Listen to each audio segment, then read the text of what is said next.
감사합니다.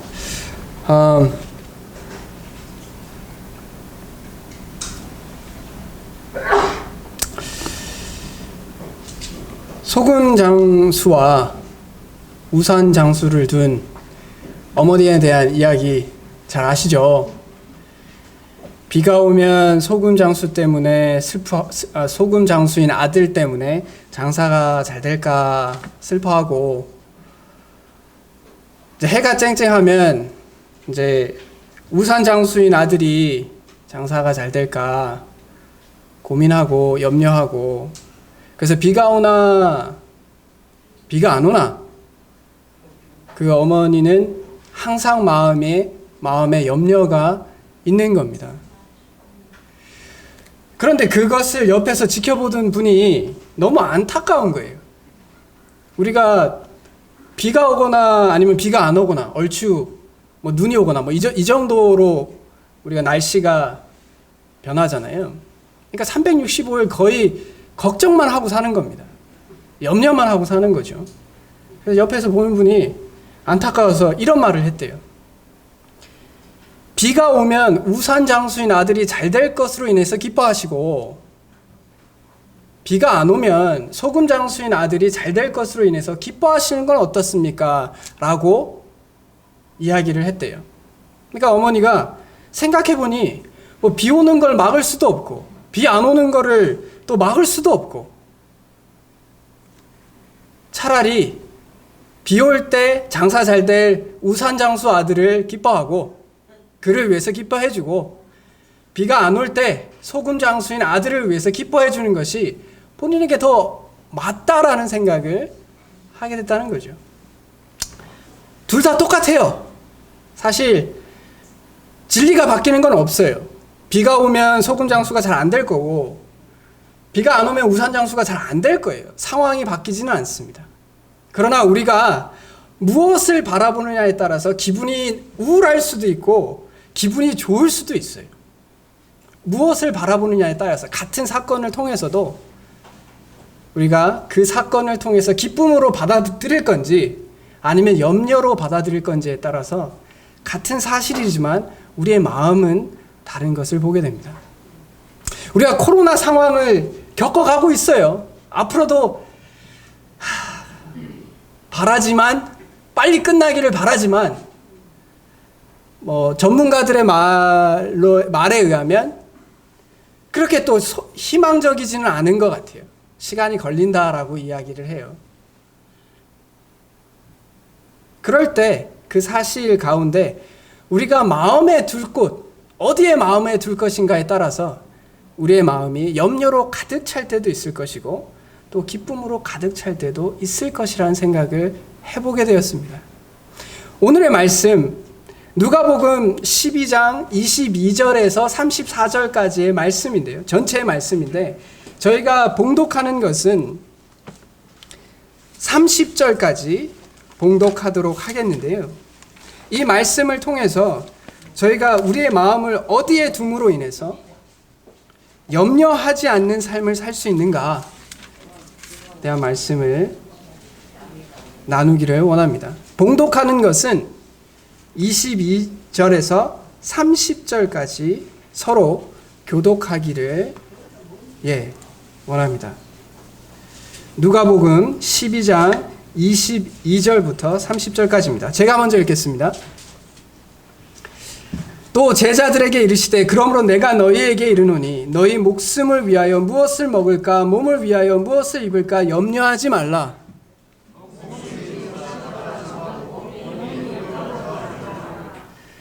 까마귀를 생각하라. 심지도 아니하고 거두지도 아니하며 골방도 없고 창고도 없으되 하나님이 기르시나니 너희는 새보다 얼마나 더 귀하냐.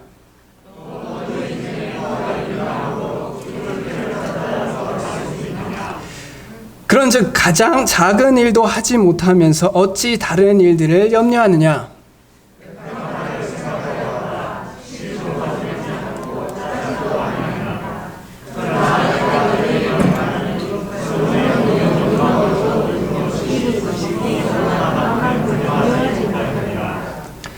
오늘 입다가 내일 아궁이에 던져지는 들풀도 하나님이 이렇게 입히시거든 하물며 너희일까 보냐. 믿음이 작은 자들아.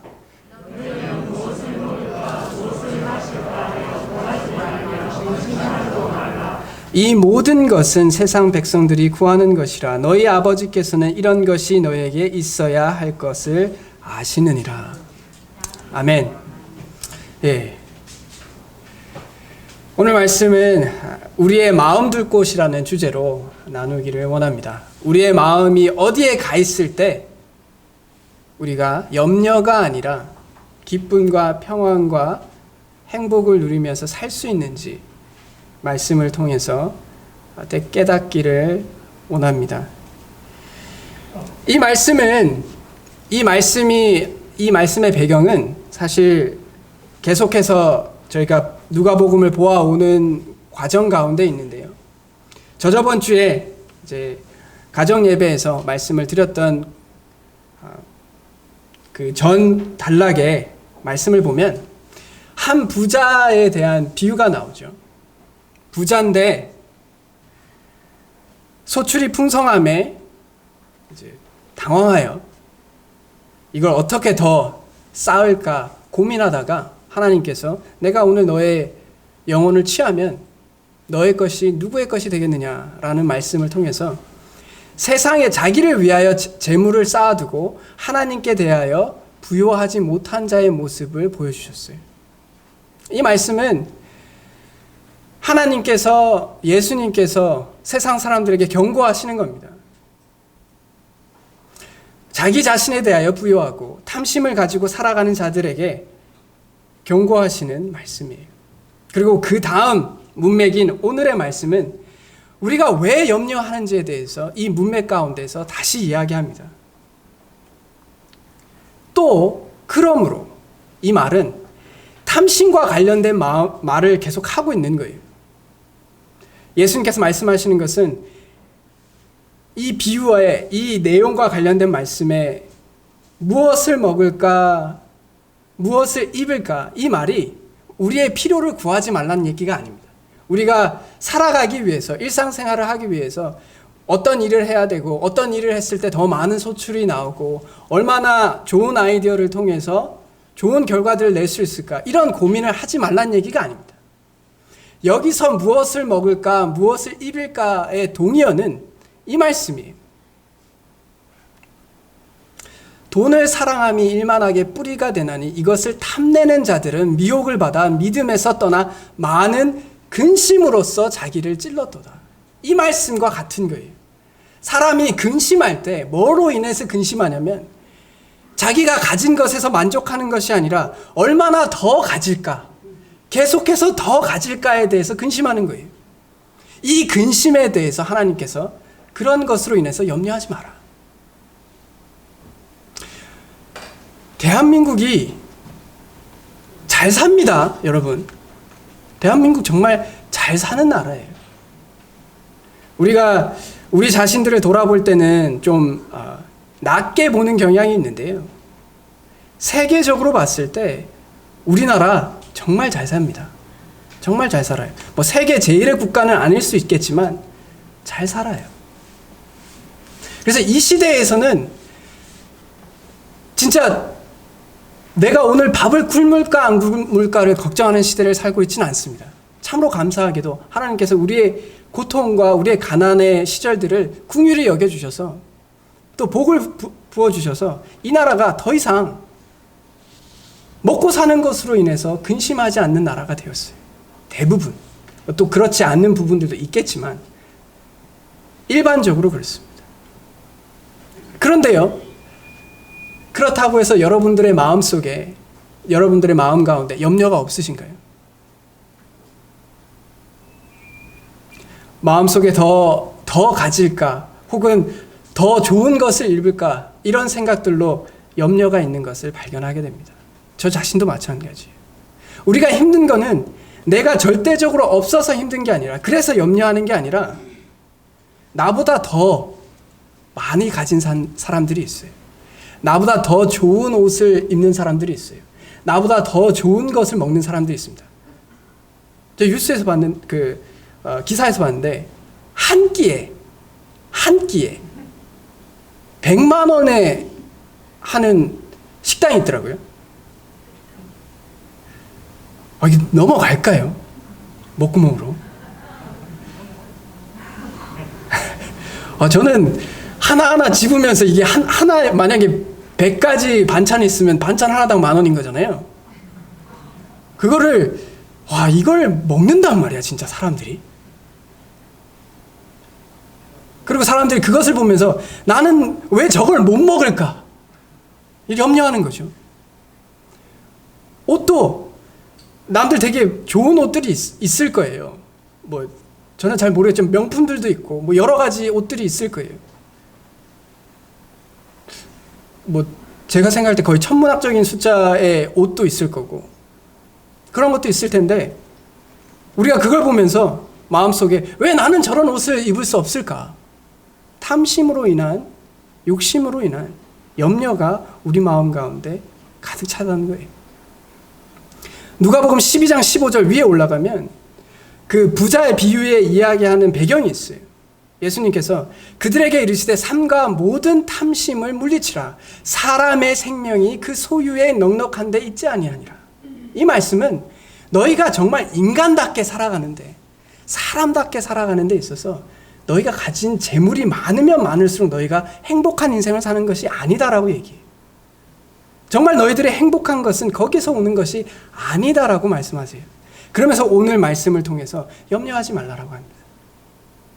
더 많이 못 가지는 것에 대해서 그런 것으로 인해서 염려하지 말라고 해요.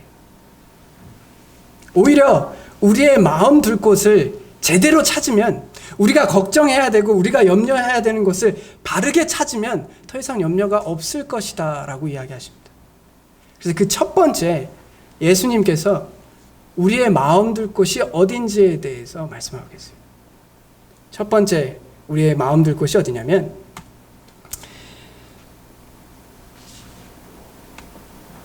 12장 23절에서 목숨이 음식보다 중하고 몸이 의복보다 중하다고 얘기했어요. 여기서 목숨과 몸은 그냥 말 그대로 그냥 문자 그대로 목숨과 몸을 말하는 게 아니라 12장 15절에서 이야기하는 것처럼 참 생명의 의미가 뭔지라는 거예요. 물질보다 음식보다 참 생명, 참 인간으로 살아가는 것이 더 중요하고 의복보다 참 인간답게 정말 사람답게 살아가는 게 더 중요하다. 하나님께서 우리를 창조하실 때 그냥 먹고 입고 그걸로 만족하는 것을 우리의 인생의 목적으로 두시지 않았어요.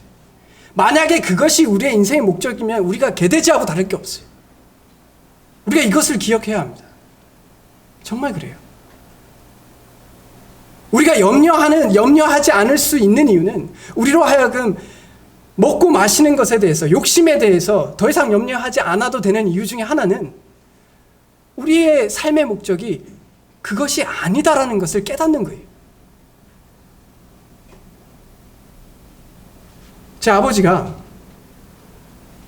본인의 손자, 즉 제 아들들에 대해서 꿈뻑 죽습니다. 평소에 별로 저하고 연락을 별로 안 하세요. 노아가 태어나고 지호가 태어나면서 전화를 하시면서 야, 너 왜 전화를 자주 안 하냐? 원래 우리 이렇게 지내지 않았습니까? 전화를 그리고 집에 자주 찾아오세요. 연락하시고 자주 오늘 집에 가도 되냐? 예. 노아하고 지호 집에 있냐? 이렇게 오세요. 그리고 노아하고 지호에게 하는 행동이 제가 어렸을 때 저한테 했던 행동하고 정말 달라요. 제가 살면서 사랑한다는 이야기를 들어본 적이 없습니다. 저희 아버지에게. 그게 저에게는 어떻게 보면 약간의 상처이기도 한데요. 아버지에게 살면서 진짜 아버지가 저한테 아들아 사랑한다라는 말을 해본 적이 없으세요. 물론 그 시대에서는 그것을 꼭 굳이 말로 해야 되냐라고 이야기하시잖아요. 말로 해야죠. 근데 어쨌든 안 하셨어요. 근데 노아하고 지호한테는 달고 다니시는 거예요. 사랑한다, 이쁘다, 이렇게 계속 얘기하시는 거예요. 제가 아버지한테 아버지 제가 당신의 아버지, 당신의 아들일 때는, 지금도 아들이지만 어렸을 때는 그런 적이 없지 않으세요? 그러니까 아버지가 이렇게 이런 얘기를 하시더라고요. 내가 옛날에는 진짜 먹고 사는 게 바빠가지고 그 부담이 내 어깨를 너무 짓눌러서 내 자식들에게 사랑한다라는 말, 참 너는 참 소중한 존재다라는 말을 하지 못했다라는 걸 저한테 이야기를 하시더라고요. 근데 지금은 이제 노아하고 지호를 키우는 거는 이제 네 책임이니까 나는 그 책임을 전혀 지지 않아도 되니까 마음 편안하게 사랑해 줄 수 있다라고 얘기를 하시는 거예요. 아, 그렇구나. 부담이 없으시니까 이제 노아 손자한테는 사랑만 해주면 되는 거예요. 더 이상 어떻게 키우면 잘 키울까라는 책임을 본인들이 안 져도 된다라고 이야기를 하시는 거예요. 제가 그 이야기를 들으면서 아버지가 이제 뭐 우리가 일반적으로 이제 보통 모든 국민의 삶의 질이 높아졌어요. 그걸 부인할 수 없습니다. 아버지의 후예처럼 어느 정도 삶의 질이 높아지고 나니까 진짜 삶에 있어서 뭐가 중요한지에 대해서 조금씩 깨닫게 되시는 거예요. 더 이상 우리가 진짜 먹고 마시고 살아가고 생존하는 것이 우리의 인생의 진정한 목표가 아니다라는 거예요. 그것이 아니라 사람과의 관계, 서로 사랑해주고 정말 아껴주고 이해해주고 그것이 사람에게 주어진 목적이라는 것을 아버지께서 시간이 지나면서 깨달으시는 거예요. 그래서 제 아들들 덕분에 아버지하고 관계가 많이 풀렸어요. 많이 편안해졌어요. 아버지하고도 얘기하는 것도 편안해졌고 마찬가지입니다. 목숨이 참 인생의 의미가 살아가는 삶의 목적이 먹고 마시는 것보다 더 높은 고차원적인 목적이 우리에게 있다는 거예요. 짐승과 같지 않다는 겁니다. 그걸 발견하면 우리가 물질에서 오는 결핍에서 오는 고통과 염려와 고민들을 하지 않아도 돼요. 점점 덜 해도 됩니다. 덜 가져도 별로 안 섭섭해요. 게으르란 말이 아닙니다. 남들보다 좀 덜 입어도 그렇게 힘들 필요 없다라는 걸 발견하게 된단 말입니다. 왜냐? 그게 내 인생의 궁극적인 목표가 아니거든. 내 인생의 궁극적인 목표라면 그걸 위해서 살아야죠. 하나님께서 그것이 우리의 궁극적인 목표라고 얘기하고 있지 않으세요? 하나님께 영광이 되고 하나님과 깊은 교제 가운데 이웃을 사랑하고 사람과 사람 사이에 관계를 맺어가고 서로 사랑하고 이해해주는 것이 인간의 궁극적인 목표라고 이야기하고 계세요. 그러니까 못 가진 것으로 더 이상 염려하지 않아도 된다는 겁니다. 두 번째, 우리가 하나님의 목적을 이해했어요. 이제 하나님의 목적을 이해했는데 마음이 그래도 이제 좀 염려가 될 때가 있어요. 하나님 그렇긴 그런데 제게 필요한 것들이 채워질지 안 질지에 대해서 걱정이 됩니다. 이럴 때 하나님께서 또 염려하지 말라고 하세요. 그 염려의 방식은 이것입니다. 하나님의 사랑이에요. 두 가지 동식물이 나옵니다. 까마귀하고 백합화가 나요. 까마귀요. 이스라엘 백성들에게 불결한 동물이에요. 왜냐? 시체를 먹기 때문에 이게 시체에 손을 대기 때문에 사람들이 생각했을 때 까마귀는 불결하다라고 생각해요. 그러니까 사람들이 까마귀를 볼 때 굉장히 하찮은 존재라고 생각을 하겠죠. 근데 그런 하찮은 존재일지라도 하나님께서 다 먹이시더라. 다 먹이시더라. 창고도 없지만 때에 따라서 그 까마귀의 본능 가운데 어떻게 살지 다 프로그램이 돼 있어요. 그래 하시더라. 백합화도 마찬가지예요. 이게 백합화가 하루 피고 진답니다. 그래서 수명의 관점에서 보면 사실 정말 덧없는 식물이에요. 살다가 금방 가는 식물이죠. 근데 그 식물만 봐도 솔로몬보다 더 솔로몬이 가지고 있는 모든 부로 그를 채우고 입히고 꾸민 것보다 백합화가 더 아름답지 않느냐라고 얘기해요. 그래서 하나님의 사랑은 이런 거예요. 그렇게 하찮은 까마귀와 그렇게 하찮은 백합화보다 너희가 훨씬 귀하잖아. 너희는 새보다 얼마나 더 귀하며 하물며 너희일까 보냐. 하나님의 사랑에 대해서 의심하지 말라는 거예요. 상상을 해보세요. 한 7살짜리 애가 부모한테 이런 이제 걱정을 하는 거예요. 쌀 떨어지면 어떡하나 걱정하고, 날 추워지는데 김장은 어떻게 하나 걱정하고, 국제 유가가 올라가면 운전을 어떻게 하나, 이렇게 계속 걱정하면서 부모님한테 옆에서 계속 얘기하면 뭐라 그럴 것 같아요? 말을 안 하시겠죠. 말로 안 하시겠죠. 손이 먼저 갈 수도 있는데, 하나님께서 정말 신실하게 우리를 공급해 주셨어요. 왜냐? 우리를 사랑하시거든요. 정말 사랑하시고 계속해서 공급해 주고 계신데 우리는 자꾸 걱정하는 거예요. 공급이 안 될까 봐. 그 말은 하나님의 사랑에 대해서 자꾸 의심하는 거예요. 그 하나님의 능력에 대해서 자꾸 의심하는 거예요. 그러면 계속 염려가 되는 거죠. 걱정이 되는 거예요. 우리의 마음 둘 것은 하나님의 사랑에 우리의 마음을 두는 거예요. 하나님께서 우리를 얼마나 귀하게 여겨 계시고, 얼마나 귀하면 본인이 죽어도 되니까 내가 너를 살리겠다라고 얘기하는 거죠. 내가 십자가에서 죽어도 되니까 내가 너와 영원토록 교제하고 싶다. 이런 분이세요. 그러니까 그분이 능력이 없어서거나 사랑이 없어서 우리가 원하는 걸 주시지 않는 거라는 거예요. 그리고 이걸 묵상해보면, 그리고 이걸 깊이 이해하게 되면 우리 마음속에 염려가 조금씩 사라지는 것을 깨닫게 돼요. 우리가 그렇게 살아온 인생들이잖아요. 여기 계신 분들 중에 원하는 것을 다 가지신 분이 계세요? 없으시잖아요. 그러나 이제까지 우리의 삶 가운데 견뎌올 수 있었던 것은 하나님의 사랑을 체험하고 살아오셨잖아요. 때에 따라서 공급해 주시고, 우리가 사랑의 빛으로 살아오고 있잖아요, 사실.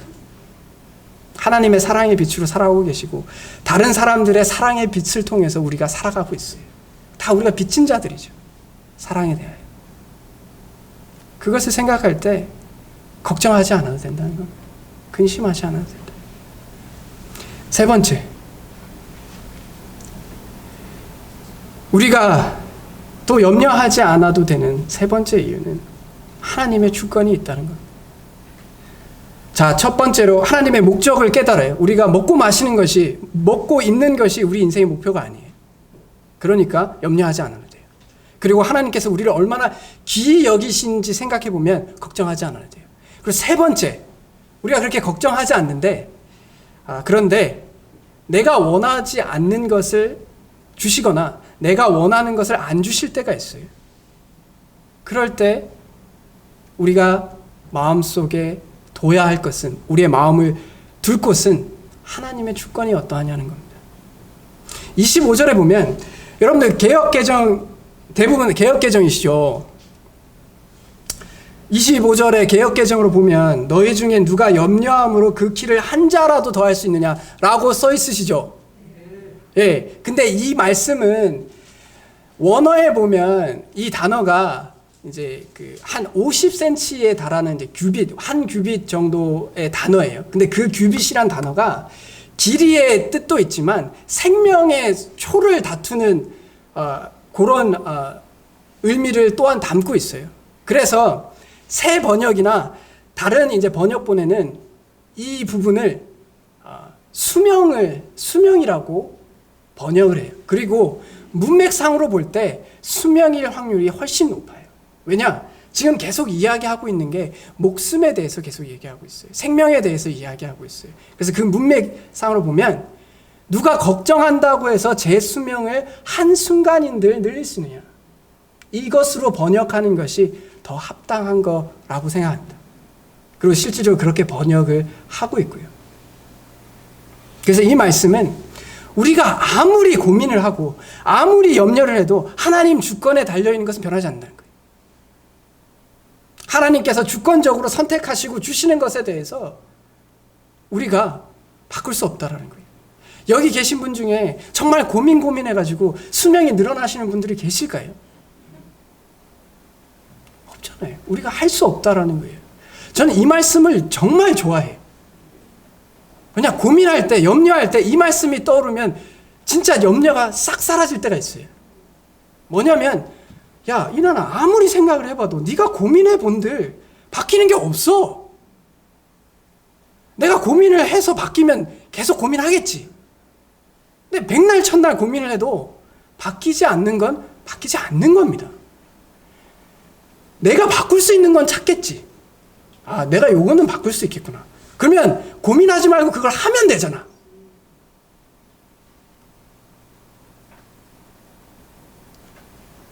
노력하면 되잖아요. 그럼 왜 고민을 해요? 여기서 하나님의 목적을 기억하고 하나님의 사랑을 생각하다가 그래도 염려가 돼. 그러면 마지막으로 생각할 게 뭐냐면, 야, 네가 걱정한다고 해서 바뀔 게 있냐? 하나님께서 주권적으로 선택하신 일들에 대해서 네가 바뀔 게 있냐? 그럼 고민하는 게 감정의 소모가 너무 아까운 거예요. 차라리 그 시간에 제가 할 수 있는 일들을 하고 제가 고민해서 바뀌는 것들에 대해서 더 고민하는 것이 훨씬 합리적인 거죠. 여러분들 살아가시면서 일이 잘 안 돼요. 일이 잘 안 되거나 뭐가 잘 안 돼. 거기에 있어서 내가 바꿀 게 있으면 바꿔보세요. 그런데 할 수 있는 최선을 다했어. 그래서 내가 원하는 결과가 안 나와. 그럼 받아들이세요. 아, 이걸 주님께서 그냥 나에게 주신 거구나. 모든 사람들이 다 잘 되기를 원하지만 하나님께서 느헤미야에게 주신 사명이 있고 예레미야에게 주신 사명이 달라요. 느헤미야는 다시 회복하는, 그래서 사람들이 많이 따르고 힘내고 승리하고 그런 모습들을 하게 하는 사명을 주셨어요. 느헤미야에게. 근데 예레미야는 울고 슬퍼하고 사람들이 변하지 않고 회개하지 않고 항상 그대로 살아가는 그것을 감당하는 사명을 주셨어요. 그러면 이렇게 사명을 주셨을 때 예레미야가 하나님께 왜 당신께서 내게 이런 것을 주시냐라고 얘기할 수 있어요? 없단 말이에요. 우리는 우리에게 주어진 것을, 하나님의 주권을 인정하는 삶이 필요해요. 내가 이렇게 살지만 하나님께서 이것을 나에게 허락하신 것이다. 맡긴 것이다. 라고 하셨을 때, 주님, 좋습니다. 주님께서 주셨으면 뭐 제 마음에 안 들 수는 있어요. 그러나 주님께서 주셨으니 제가 있는 그대로 받아들이고 그것으로 기뻐하는 제가 되겠습니다. 그럼 염려가 사라지죠. 주권을 인정하면 돼요. 최선을 다하시되 결과를 주님께 맡기십시오. 그리고 그 결과에 승복하세요. 아, 그렇구나. 주님께서 이렇게 하셨구나. 그 마음이 편안하죠. 이것이 하나님께서 우리 마음 가운데 염려가 있을 때 이 세 가지 마음 둬야 할 것을 주시는 거예요. 그럼 염려가 없어질 거라고 얘기하시는 거예요. 첫 번째, 하나님의 목적. 인생의 목적이 뭐야? 그럼 내가 너희들을 얼마나 사랑하는데, 그렇지만 하나님으로서 내가 너에게 주고 있는 주권이 있다. 있는 그대로를 받아들여라. 그럼 염려가 없어지지. 그럼 인생이 행복해요. 정말 그렇다니까요. 그걸 경험하지 않나요? 우리가 살면서 하나님의 목적과 사랑과 주권에 우리 마음을 두면 염려가 사라져요. 근심이 사라지고, 네. 마음에 감사가 생기죠. 그리고 이 모든 것을 합한 말씀이 이 말씀인 거예요. 다만 너희는 그의 나라를 구하라. 결국 염려가 있을 때 목적과 사랑과 주권인 그의 나라를 구하라. 그러면 괜찮다. 이런 맥락에서 하나님께서 그의 나라를 먼저 구하라라고 얘기하시는 거예요. 이 땅에서 하나님의 목적을 기억하고 하나님의 사랑을 기억하고 주님께서 그 주권을 기억했을 때 우리 마음에 뭐 걱정이 없는 거죠. 더 이상. 그것이 우리가 추구해야 할 인생이에요. 그리고 그게 진짜 참 생명, 인간답게 사는 길입니다. 진짜 행복하게 사는 길이에요. 이거보다 더 괜찮은 방법이 있으면 제발 저한테 알려주십시오. 같이 잘 살아봅시다. 제가 말한 것보다 더 괜찮은 인생의 방식이 있으면 알려줘요. 혼자만 그렇게 살지 말고.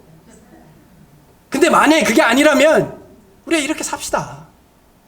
이렇게 하나님의 나라를 구하면서 하나님께 영광 구하고 하나님의 사랑에 감사하고 흠뻑 젖어가지고 하나님의 주권을 인정하고 살아갑시다.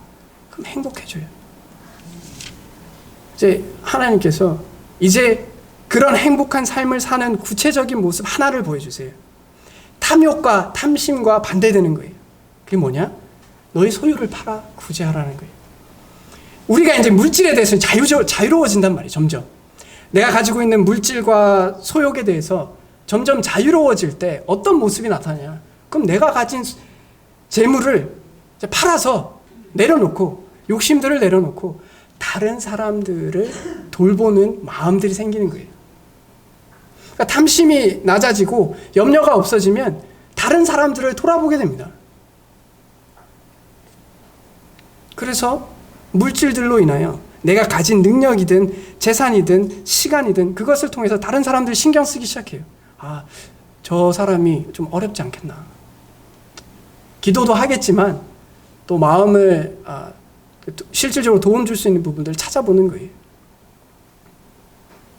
그것이 진짜 진정한 삶의 보물이라는 거예요. 그렇게 사는 것이. 제가 이 부분을 한번 칭찬하고 제가 칭찬을 해야지 하면서 이걸 한번 해야지 하면서 계속 말씀 전하다 보면 까먹고 말씀 전하다 보면 까먹고 그런 게 있었어요. 그게 뭐였냐면 저희가 이제 코로나 바이러스 상황 가운데 있는데 뭐 여러 성도님들도 그런 얘기도 하시고 저런 얘기도 하시고 하시는데 이제 교회 재정에 대해서 염려를 많이 하셨어요. 그런데 지켜보니까 코로나 이전과 코로나 이후에 재정적인 변화가 그렇게 없더라는 겁니다. 별 차이가 없어요. 분명히 어려운 분들도 계실 거고 힘든 분들도 계실 텐데 우리의 재정인 부분에서 계속 비슷한 재정으로 유지가 된다라는 거예요. 물론 덜 쓰는 것도 있겠죠. 코로나 상황이니까. 그러나 많이 어렵다라고 하는 이 시절에 이 교회의 재정들이 이렇게 유지될 수 있다라는 것은 또 참으로 감사한 일이고 우리가 칭찬할 수 있는 일이지 않나.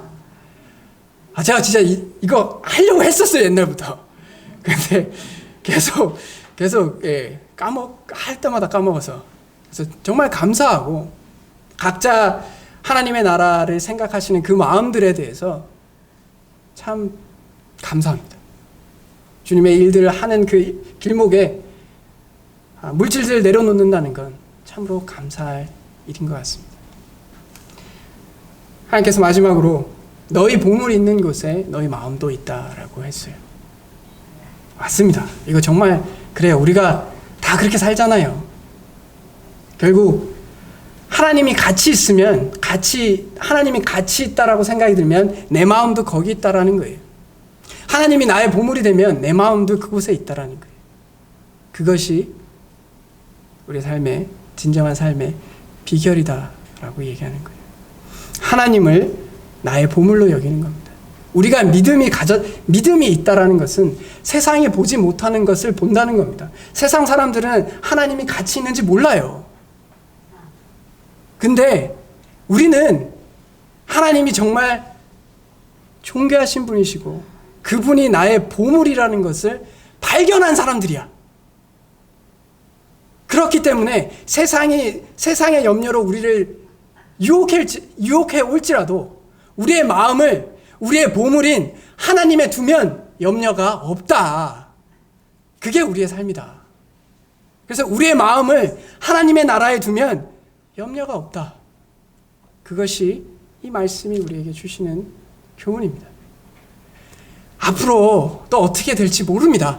그리고 이제 장기적으로 봤을 때 계속 어렵다라고 얘기합니다. 그리고 그 사실이 그럴 수 있다고 생각해요. 어려워질 수 있다라고 생각합니다. 그래서 우리의 각자의 마음속에 염려들이 싹틀 수 있다라고 생각해요. 그럴 때 우리가 하나님께서 우리에게 주신 목적과 또 우리의 베푸신 사랑과 하나님의 주권, 그러므로 그의 나라를 먼저 구해봅시다. 네. 그러면 우리가 정말 인간답게 살 수 있을 것 같습니다. 다 같이 기도하겠습니다. 하나님 아버지, 은혜를 참으로 감사합니다. 우리가 어려운 시절을 살아가고 있습니다. 고민이 있으려고 하면 참 모든 것이 고민입니다. 그러나 주님, 우리의 마음 둘 곳을 찾게 도와주시옵소서. 우리의 마음 둘 곳은 하나님께서 우리에게 허락하신 인간의 목적이 무엇인지 깨닫게 하시고, 또한 그런 인간에게 하나님께서 베푸신 그 사랑의 크기와 깊이가 어떠한지 깨닫게 해주시고, 그러나 존귀하시고 거룩하시고 초월하신 하나님의 주권이 무엇인지 또한 깨닫게 하여 주시기를 간절히 간구드립니다. 그리하여 우리의 삶 가운데 삶의 조그만 모퉁이에도 먼저 그의 나라와 그의 의를 구하는 저희들이 되어서 저희 주변의 사람들을 돌아봄으로 하나님 나라의 보물을 쌓아가는 저희들 되게 도와주시기를 간절히 간구드립니다. 주님, 주님이 온전히 우리의 보물 되어 주시기를 간절히 원하옵고, 그 보물이 있는 곳에 우리 마음도 있도록 우리를 긍휼히 여겨주시고 도와주시기를 간절히 간구드립니다. 이 모든 것을 우리 주 예수 그리스도의 이름으로 기도드렸습니다. 아멘.